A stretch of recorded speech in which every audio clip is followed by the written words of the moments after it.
Congress party working ప్రెసిడెంట్గా చెప్పండి. Congress party రాష్ట్ర నాయకత్వ వైఫల్యాల వల్లనే ఎమ్మెల్యేలు కావచ్చు, ఇప్పుడు పార్టీ మారుతున్నటువంటి సీనియర్ నాయకులు కావచ్చు, పార్టీ మారడానికి ప్రధాన కారణం నాయకత్వ వైఫల్యం అంటారు. దాన్ని ఏకీభవిస్తారా?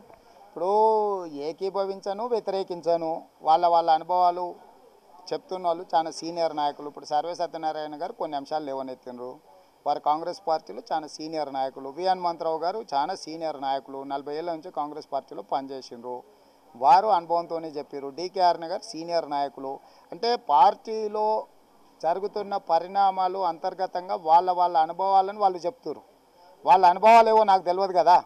సో మీరు మీ 1 ఇయర్ 1.5 ఇయర్ అనుభవాలు చూస్తే అట్లా అనిపించిందా? అంటే ఉగాది పచ్చడిలాగా ఉంది, కొంత తీయగా కొంత చేదుగా. కాబట్టి అంతర్గతంగా చర్చించాల్సినవి బహిరంగంగా చెప్పను, బహిరంగంగా చెప్పేటివి అంతర్గతంగా ప్రస్తావించుకున్న తర్వాతనే చెప్తాం. కాబట్టి కొన్ని అంశాలు మేము అంతర్గతంగానే చర్చించుకుంటాం.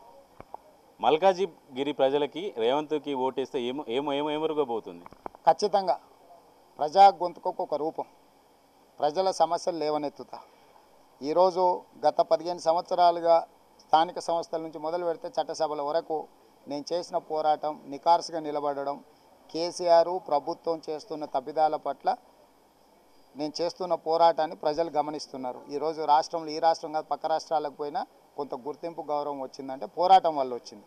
కాబట్టి ఇప్పుడు కూడా నేను అనేది ఏంటంటే, ఈ ఎన్నికలలో టీఆర్ఎస్ పార్టీ ఓడిపోతే కేసీఆర్ పదవి